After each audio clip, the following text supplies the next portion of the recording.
David Bowie's always been a forward-looking sort of guy, but his old hits just won't fade away, especially since Rykodisc kicked off a CD reissue program of all his old albums with an introductory greatest hits package last fall. And so a greatest hits tour was probably inevitable. It hadn't been something on my agenda to do my old songs, but there have been quite a lot of pointers in that direction that, as I've now done my 20 years or whatever, that it would be, I know, like a sentence, isn't it? It might be a good idea to do something like that. And the real push came when Rykodisc decided to put out their package of hits.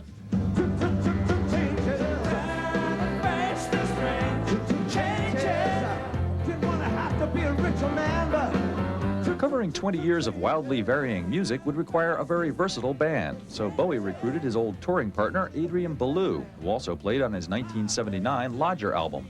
Belew brought along two members of his band, and Bowie rounded out the group with another longtime colleague, Turkish multi-instrumentalist Erdal Kizilcay, on bass. How's this stripped-down unit working? It's quite nerve-wracking at first because you think, well, how are we going to cope with some of the songs that are fairly orchestrated?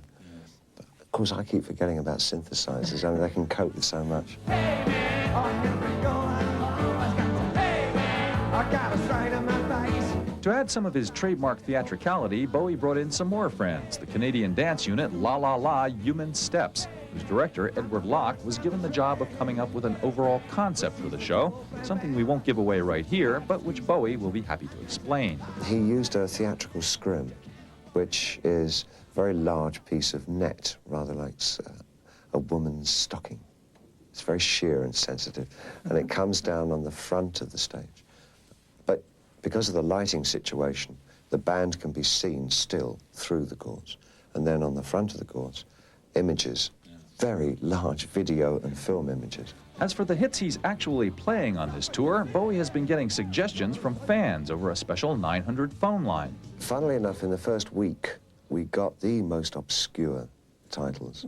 It must have been real dyed-in-the-wool fans that originally phoned or wrote in, because it was odd things off Lodger, you know, and things like that. And, yeah, Red Sails and songs like that. I thought, Red Sails? Well, okay. Pretty soon now we're gonna get older. And will this really be the very last time he'll be doing any of these old songs, as he's been saying? Absolutely and unequivocally the last time. Really? Without doubt. Oh, gee. No, I won't ever touch them again. Really? What are you gonna do with them? Well, I'll probably get clones in and they'll do them all over the world like Andrew Lloyd Webber does. Of the veterans who are hitting the road this summer, including David Bowie. He'll be on tour through the end of July, playing his greatest hits and only his greatest hits. I feel that when I say I'm going to do something or not do something, I do stand by it. So don't worry, I'm never doing them again.